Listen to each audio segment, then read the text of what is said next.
Kbeauty mystery boxes. They promise so much, right? Savings, discovery. Today we're doing a deep dive, really zooming in on one of the big ones. The Stylevana VANA box. They seem to have this curated bundle thing down pat. Okay, so let's unpack this. You've looked at sources detailing exactly what's inside these boxes. Right. And the marketing claims, top brands, huge discounts. And the traps. We need to talk about the traps. Our mission today, basically decode the value, find that fine print for you. Yeah, and the psychology behind it is pretty interesting. The Vanna box is pitched as this limited edition curated set. Often it has a theme, like a A-list glow summer or something similar. And that hook, the big one, is always the top Kbeauty brands and this massive claim, over 50% off. And honestly, when you see what's supposedly inside, it does sound pretty good. You shared a review of one box. It had, what, 7 things? Yeah, 7 full-size items typically, like a serum, eye cream, maybe a mask set, cleansing balm. Sunscreen, toner, gel cream. Yeah. Sort of a full routine, potentially. Exactly. Often with names you'd recognize, Beauty of Yozion, maybe CosRx, those kinds of popular brands. So the initial look, it seems solid. Reviewers confirmed. Buying those things separately, it would cost a lot more. Makes the box feel like a fantastic deal just based on volume alone. It feels great up front, but that 50% claim, we need to poke at that a bit. It's always based on the MSRP, manufacturer's suggested retail price. The full price, basically. Which, okay, here's where our sources get interesting. Stylevana runs sales all the time anyway, right? Constantly. Deep discounts are pretty common on their site. So if that MSRP is kind of inflated for comparison, what's the actual saving you're getting compared to just like waiting for a regular sale? Yeah, that's the key. The analysis suggests the real discount when you compare it to typical sale prices or other sites. It often lands closer to maybe 30%, sometimes less. Okay, so that 50% is more like a hook, a psychological anchor. Pretty much. Based on a price most people who shop around wouldn't pay anyway. Right. And beyond the math, there's this other big flag our sources raised. Duplication and product fit.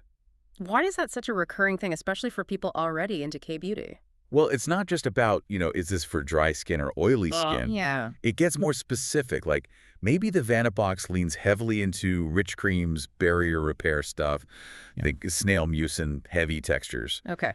But if you, the listener, maybe you struggle with closed comedones, or you hate fragrance, or prefer really light layers, the analysis suggests, maybe 2 or 3 items in that box, 20–30% of it, could be totally unusable for you. And suddenly the cost per usable item shoots way up. Exactly. Plus, there are those hidden costs, too. International shipping, right? Oh, yeah. That catches people out. For sure. The price you see isn't always the final price at checkout. You've got shipping fees, maybe import duties, depending on where you are, or you have to buy more stuff to hit a free shipping threshold. All of that eats into that, let's call it, true 30% saving. And the limited edition thing. Yeah. They seem to release these themed boxes pretty regularly. They do. So is it really that limited? Or is that just more marketing spin? It's a bit of both, I think. Yeah. The exact combination of products changes, yes. It is technically limited. But the theme, the types of products included, those tend to repeat.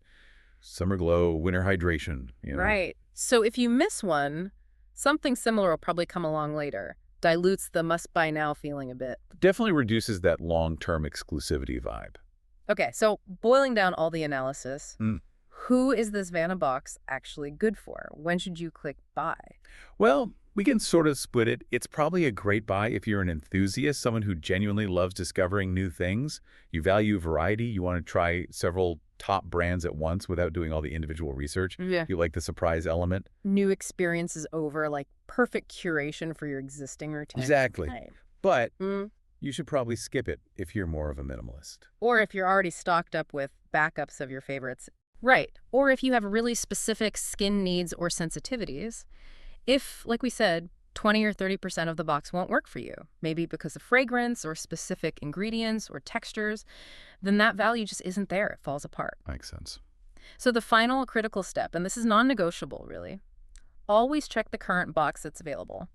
Read the list, see exactly which brands, which products are in that specific edition, and compare it to your own mental want-to-try list before you even think about adding it to your cart. So we've kind of decoded the deal mechanics, the MSRP issue, the risks.